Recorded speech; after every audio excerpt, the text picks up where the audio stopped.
2019. The Economist said it's going to be the year of the vegan. And here we go, and it's just February. We're already seeing a massive mobilization of propaganda resources getting pushed into forcing the populace onto a plant-based diet. So The Economist doesn't have a magic crystal ball. The Economist is funded and run by the same people that are promoting these agendas. So The Economist has declared this the year of the vegan, and Alexandria Ocasio-Cortez has declared this the year of the Green New Deal. The New Green Deal. Right, harkening back to FDR's social programs in the early 1900s, which after the economic collapse, due to centralized banking and usury,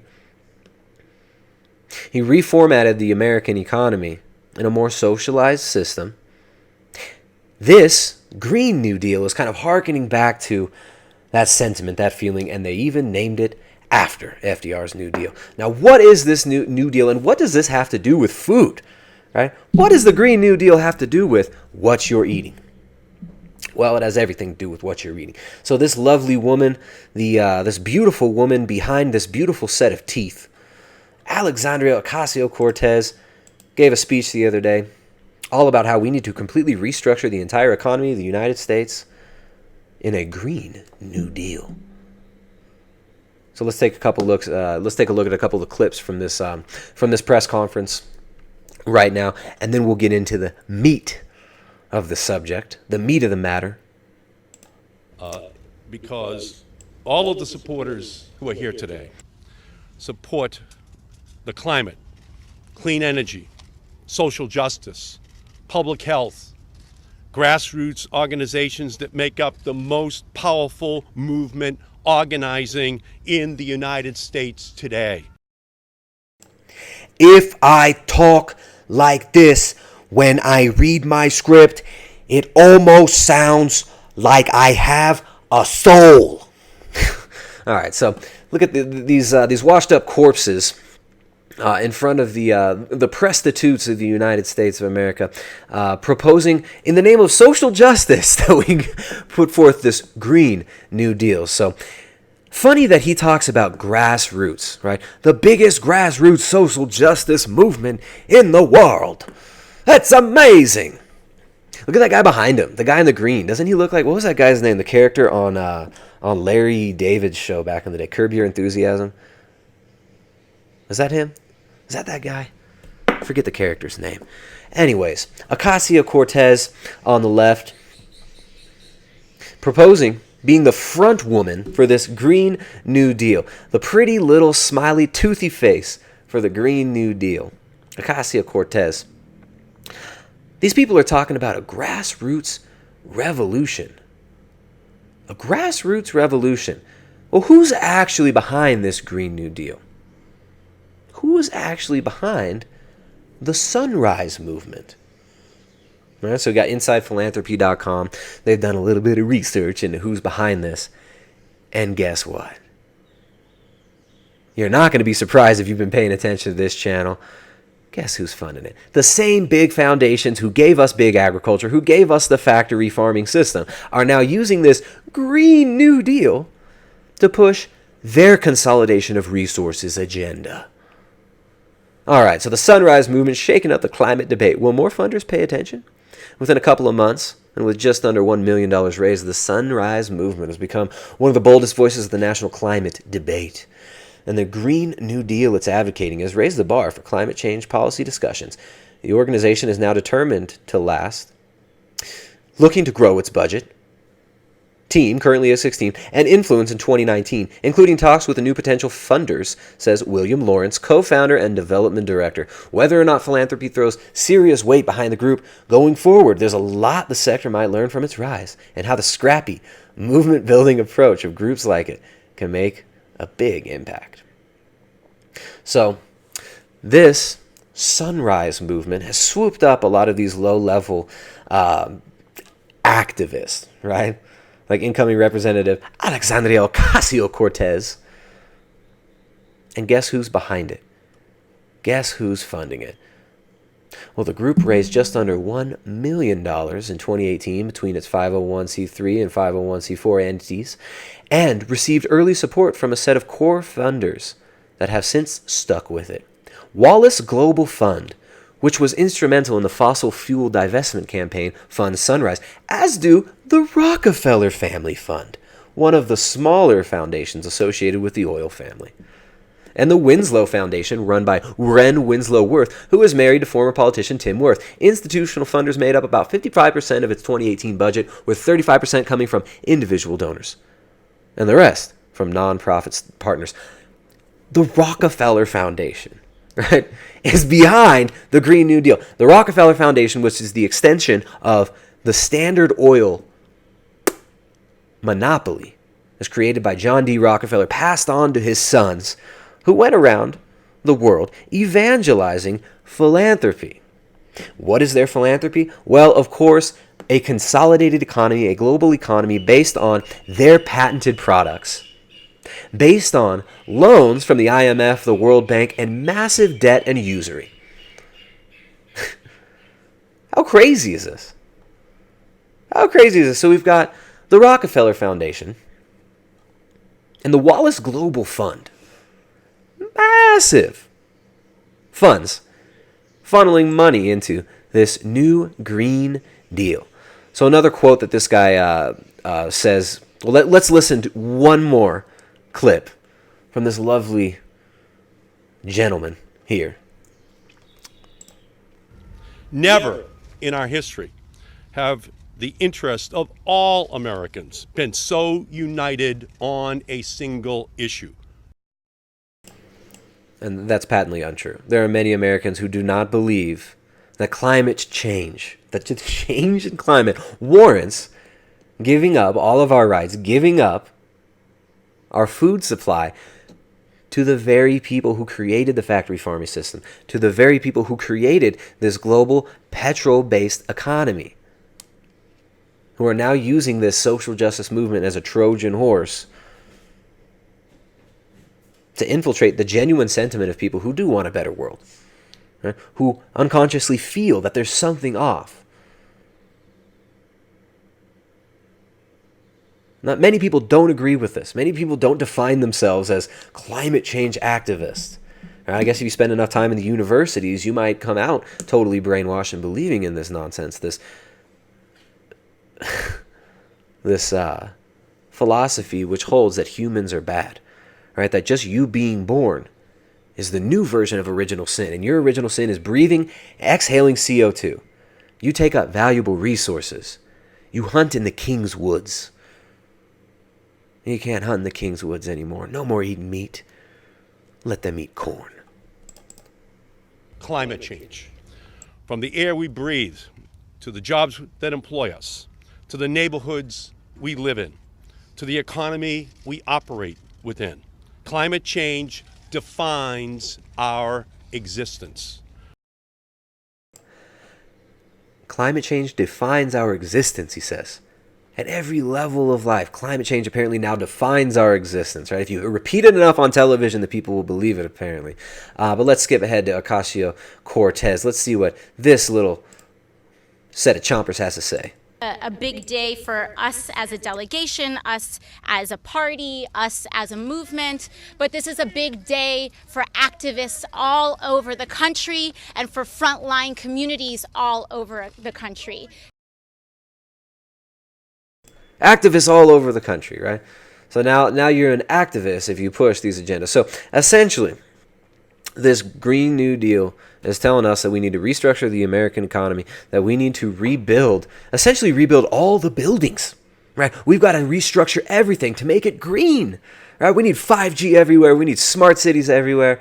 We all got to go to Google City. We all got to stop having babies, stop eating meat. So not only are they pushing this green agenda to restructure the economy and to funnel loads of money through these foundations, these organizations that would be created, right? These government-private partnerships, which they're going to try to create in order to battle climate change on a global level, right? Global problems require global solutions. Not only they're trying to restructure the economy, they want to restructure your diet. So in the frequently asked questions section, the Senator Ocasio-Cortez says, we set a goal to get to net zero, and that's concerning carbon emissions, right? Carbon which you exhale. The stuff that your children breathe out, that's the toxic stuff that's killing the planet. Right? So she says, rather than zero emissions in 10 years, we set a goal to get to net zero rather than zero emissions in 10 years because we're not sure we'll be able to fully get rid of farting cows and airplanes that fast. We're not so sure we'll be getting rid of those farting cows and the airplanes so soon.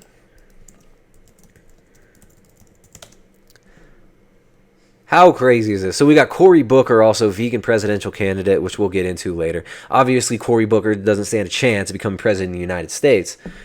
But Cory Booker is pushing into the public conversation the need to reduce your consumption of meat, the need to go vegan. Vegan presidential candidate Cory Booker says the planet. Cory Booker speaks for the planet. He says that the planet cannot sustain people eating meat the same way America does. While Republicans make jokes about beef in the fast food vote.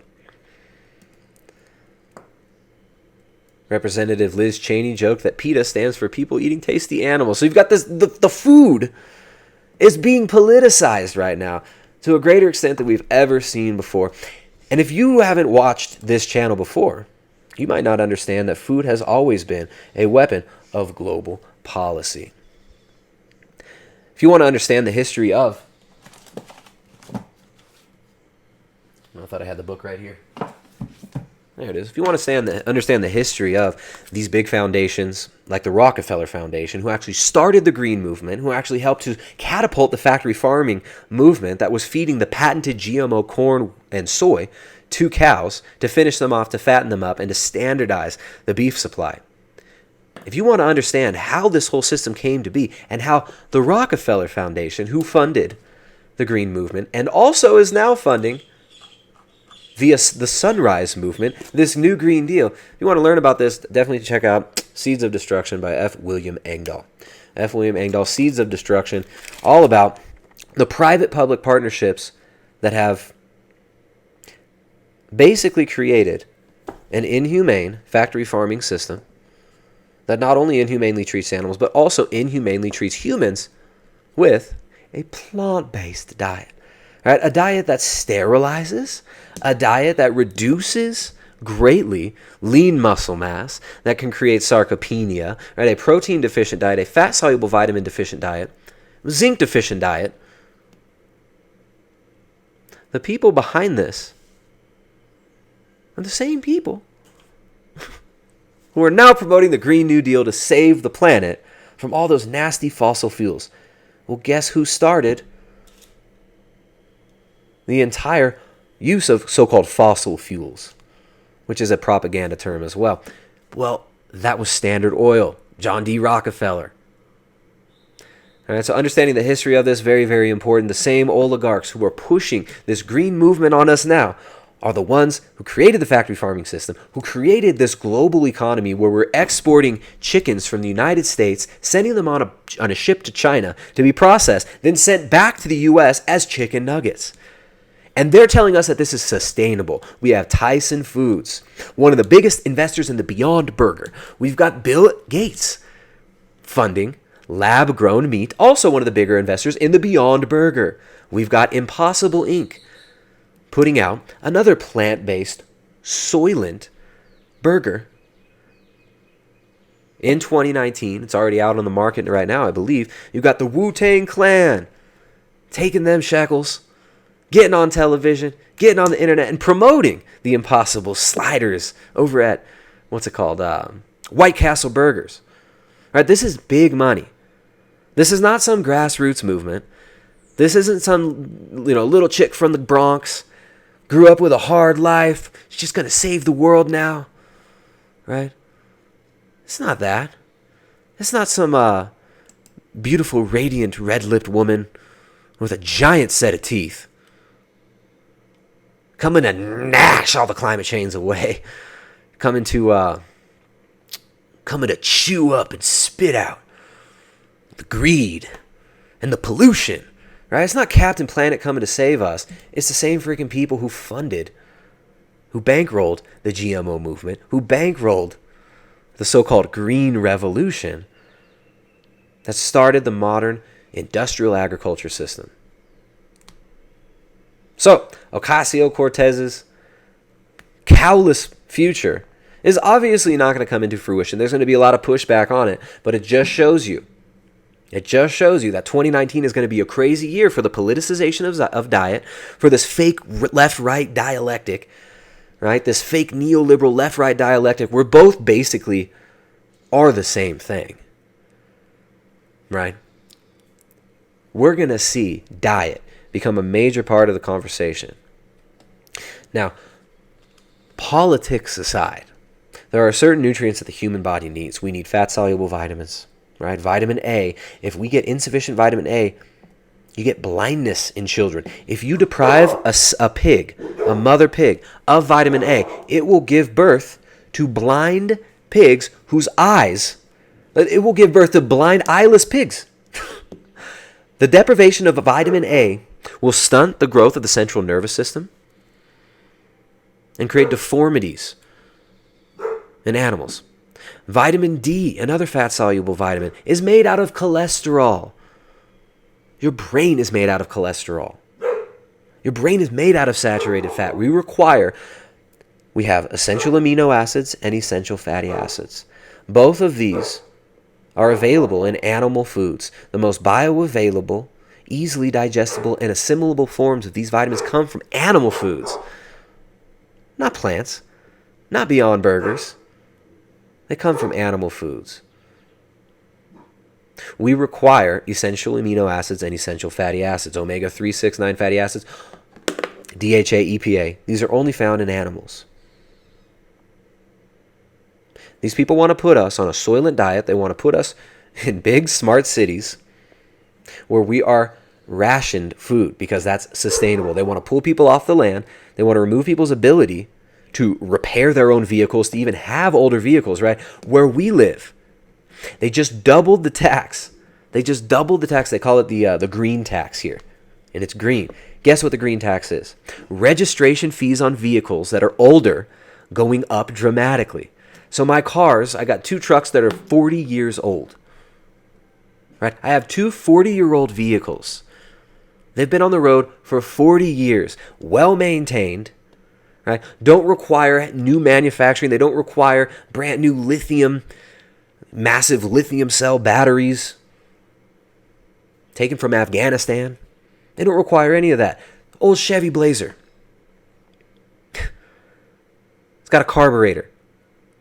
They want to pull these types of vehicles off the road, force us to participate in public transportation systems, right, that are all controlled by centralized AI. You got the same time these big tech companies in China are helping to erect a social credit system where people can rate each other via their social credits, and your social behavior will determine what services you're allowed to use.